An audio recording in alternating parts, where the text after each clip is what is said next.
Well, hi there, ladies and gentlemen. Thanks for joining me. This is your host, ID Jester. Appreciate you checking out my video.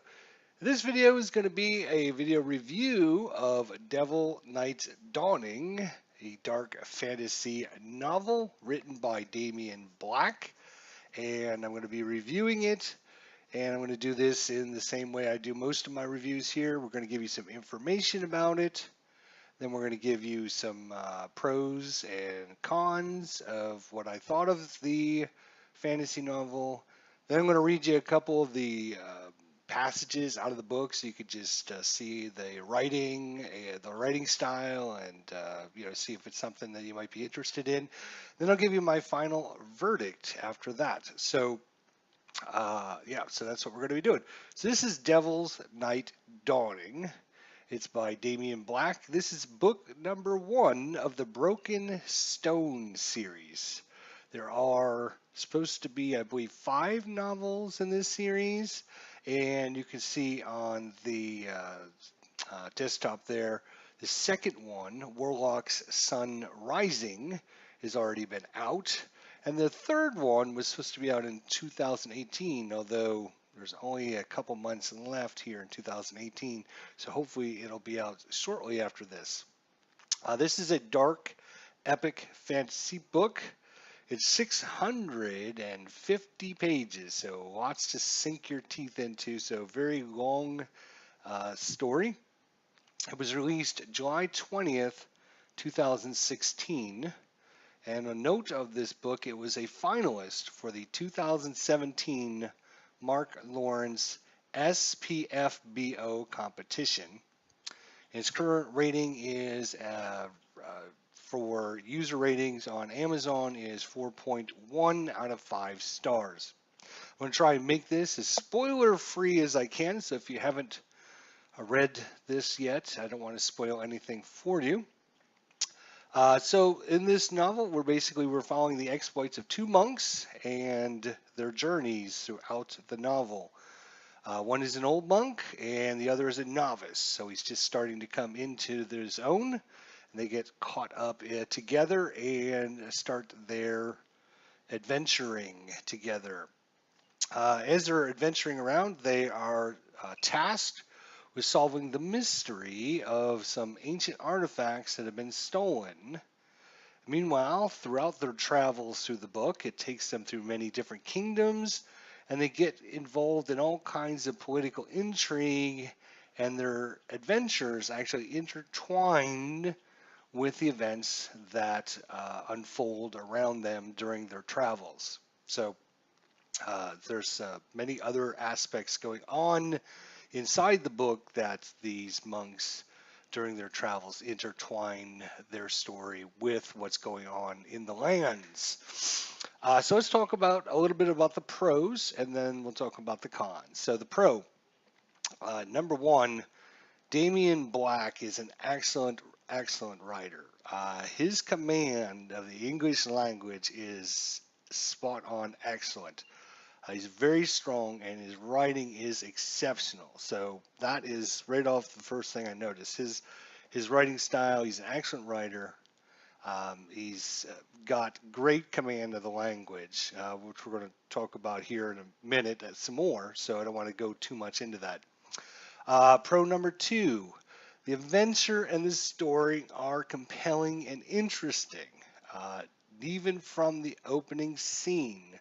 Too many fantasy novels start off giving you a boring start to the series. This one picks up right in the middle of an exorcism where the monks are having to exorcise a demon from a young girl. So it gets you right into the story right off the bat, and that is, that from there they continue the story, obviously.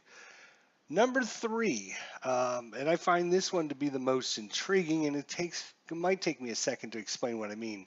This isn't just a tale about good versus evil.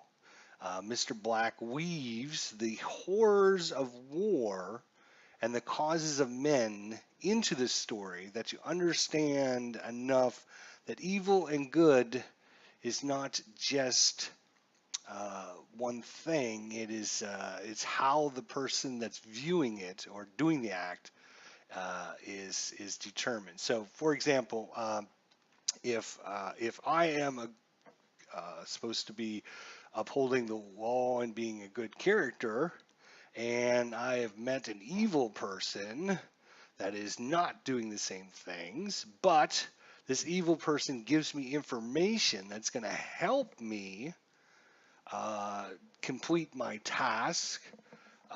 Does that make the evil person good then because he's actually helping a good person? And also, am I now evil because I have taken information from an evil source that I'm using to uh, help me complete my agenda or my goals? So there's a lot of that. It's not just good versus evil, light versus darkness. There's a lot of that intertwining between the aspects of is a you consider this character a good character, but then he does something not so good for his own cause. Does that make him an evil person? There's a lot of that involved in this book. So I find that very interesting how Damien Black had interweaved that moral dilemmas and the tragedies that befall everyone, and how if it's going to make you if murdering 100 people, if that going to prevent further atrocities that can save thousands of people, is that really an evil act if you're saving the good? You're saving 1,000 people by killing off 100 people. The act of killing, and then of course we have the monks who have a wide variety of different views than the civilized people on this in this story. So there's always these intriguing plot elements going on. So I find that really cool. And number four, the characters in the novel, and there are many characters in this novel. It's not just these two monks. There are many different characters that they come across. There are several that they are traveling with during certain times of the novel. And so there are a lot of characters in this novel. All the characters seem to be interesting and deep. And what I mean by deep is that they have morals, they have their own views, whether, again, if you think they're good or evil, they have their own views based upon their what they understand, what they know, what they comprehend, and what they feel is right and just. Might not actually be right and just.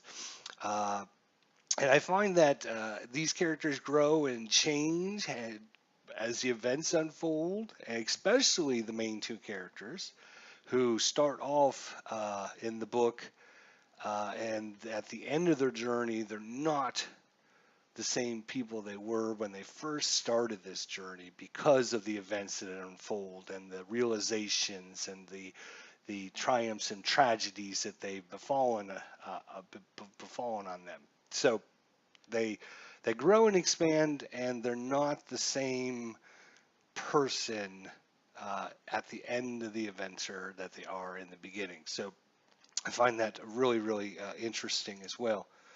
All right, so we're going to talk a little bit about the cons now. Uh, if you're, we've talked about this with number one in the prose, where Damien Black is an excellent, excellent writer. His command of the language is superb, just beautiful, and his writing is exceptional. I'm actually going to put a con down. If your vocabulary isn't very strong, you might lose some of his style in his writing because of how strong he is. So if your vocabulary isn't very strong, you can. I find myself having to look up some words. I did use Kindle. I did do the Kindle edition. I don't actually own the actual book edition of this yet. I'm planning on picking that up when I pick up Warlock's Sun Rising, buy them together. But I did the Kindle edition. So with the Kindle edition, I was able to highlight the word, and then it was able to give me the definition, which I found I needed on quite a few different words throughout the novel that I was not familiar with.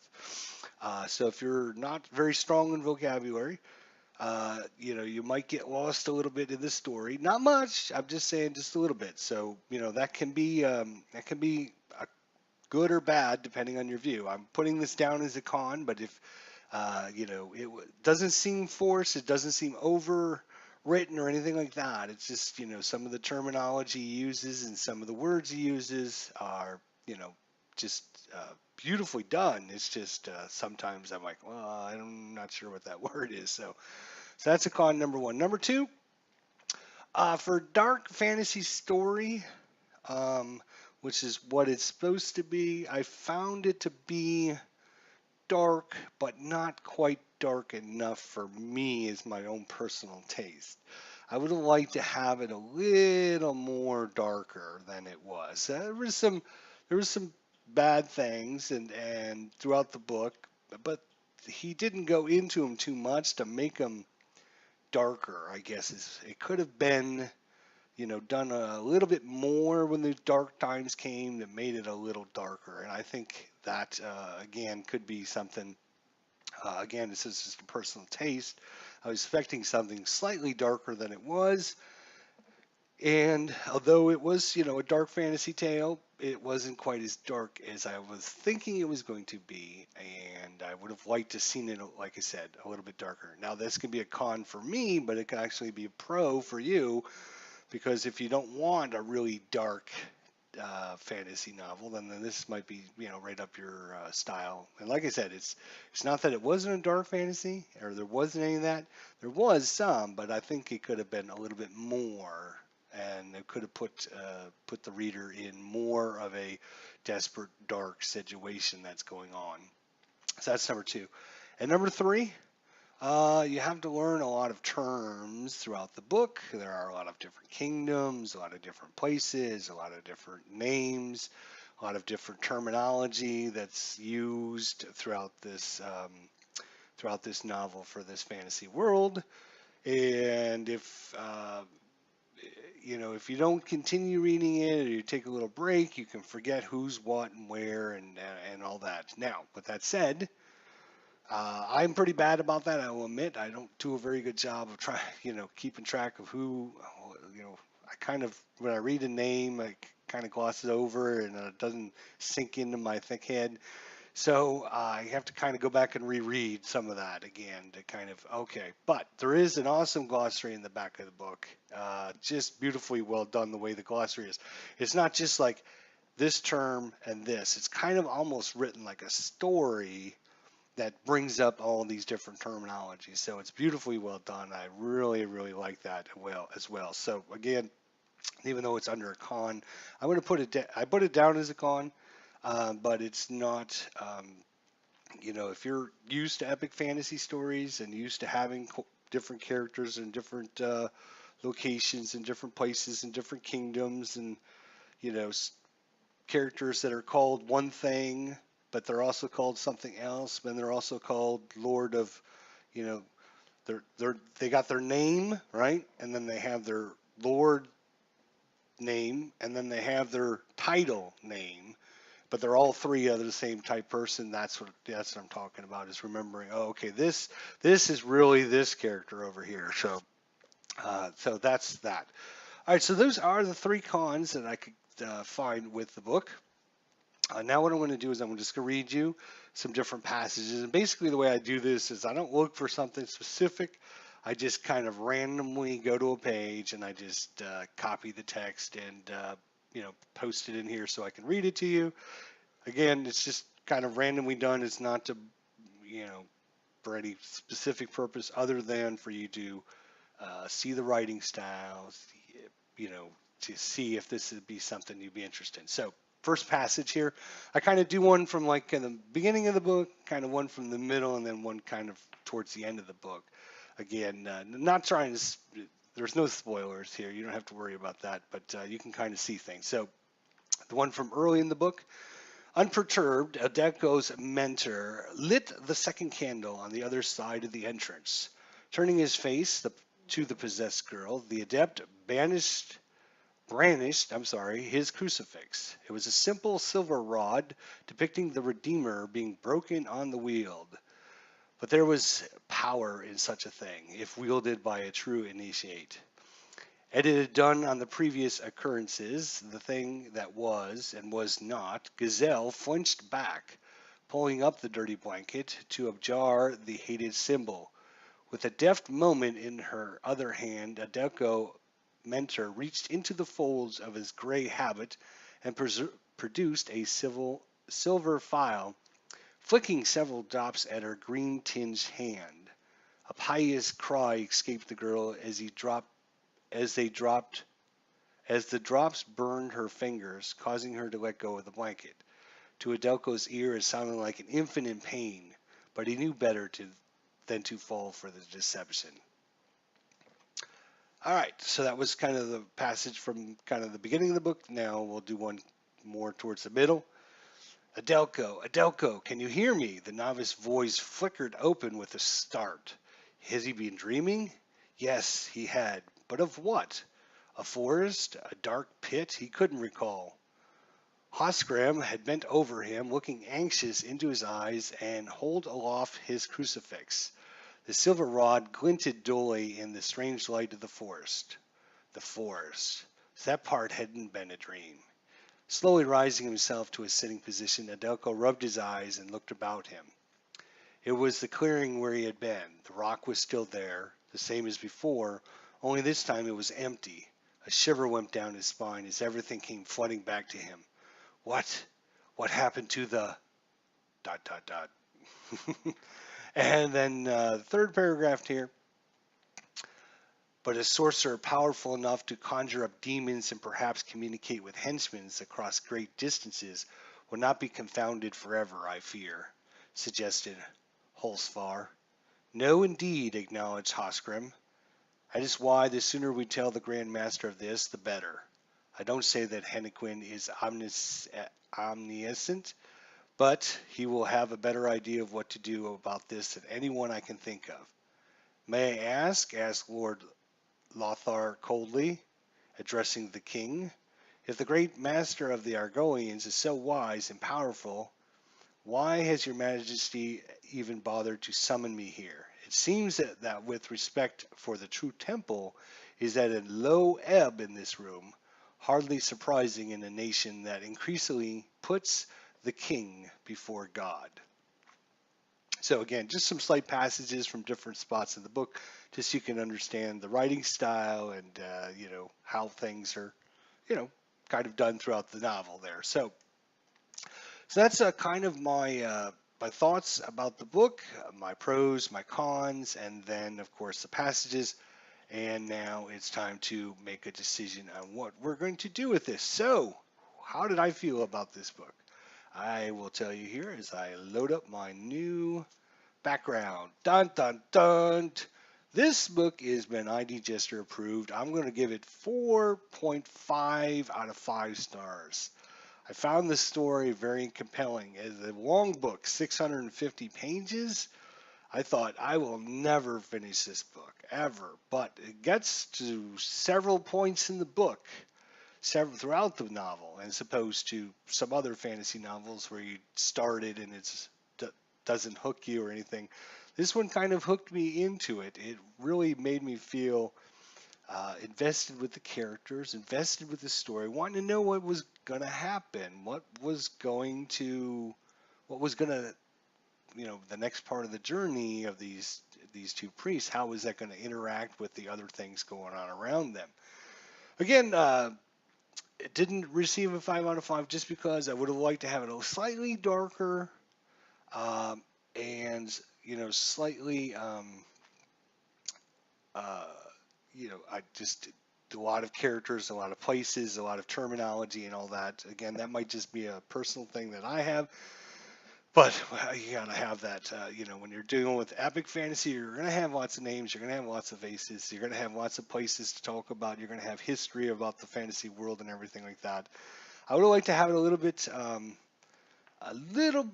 less. Let's see. Like I said, I would have liked to have it a little more darker, and also there's one plot kind of twist that I knew was going to happen, and it did happen that way. So it kind of, for me, kind of spoiled that outcome. So I'm not going to tell you what it was because it's just I foresaw the thing that was going to happen, and for sure that's what came. So it kind of spoiled that for me because then I was like, oh, okay, yeah, I was right. I knew all along, or whatever. Um, so very strong writing, very good book. I highly, highly recommend it. This is ID Jester approved. Devil's Night's Dawning by Damien Black. 4.5, 4.5 out of 5 stars. Almost, a 5 out of 5 book for me. I highly recommend it for anyone out there that's interested in a dark fantasy setting. Like I said, there's supposed to be, I believe, 5 books in this series. I know there's at least 2 of them out now, Warlock Sun Rising. And the other one, the last I saw, was supposed to be released in 2018. But I haven't seen that one yet, so I don't know if that one's been delayed or, what the issue is with that. But I know this book has come highly, highly recommended. As I mentioned, the reviewers at Amazon rated it 4.1 out of 5 on average. And I saw some other video book reviews on this online, and they all were very positive in it during the reviews. So I decided to pick this up. I actually got this on the Kindle because I was going to read this on my trip to Scotland, but I didn't end up reading this one. I was reading something else. So I just decided, once I finished that other book, to pick this up and start reading it through on the Kindle, even though I don't have a physical copy, unlike, as you saw with my other fantasy novel introduction to different series. I like having the actual novel, but sometimes I have both the novel and the Kindle edition. I did read it on the Kindle edition, and like I said, I found this story very compelling, especially from the beginning. There's nothing worse than I hate than starting a brand new fantasy novel and they start off boring story. A poor boy that's getting, um, uh, beat up and abused by, everyone else in the village, and he can't stick up for himself because he's a weakling. And oh my God, seriously, kill me! Just put a bullet in my head right now. This one starts off with a bang. You are in the middle of an exorcism, on the spot, going into the story, boom, right off the bat, and it just goes on from there. So I definitely like that. It kept me involved, interested. My mind tends to wander anyways when I'm reading, and this one, there was several nights that I was reading and scrolling through, and before I knew it, um, when I went back to work the next day and sunk up my Kindle, it was like, 40 or 50 pages, that I had read that last night. And I couldn't believe, wow, I was just so involved in what was going on. So, highly recommend it. Devil's Night Dawning, Damien Black. You can pick this up on Amazon. I think it's $17.99. Warlock Sun Rising, you can buy the combo pack as well, which I'll be doing for that. And I'm definitely going to be reading Warlock's Sun Rising. Probably not yet. Probably soon, though. So I just wanted to throw out this review.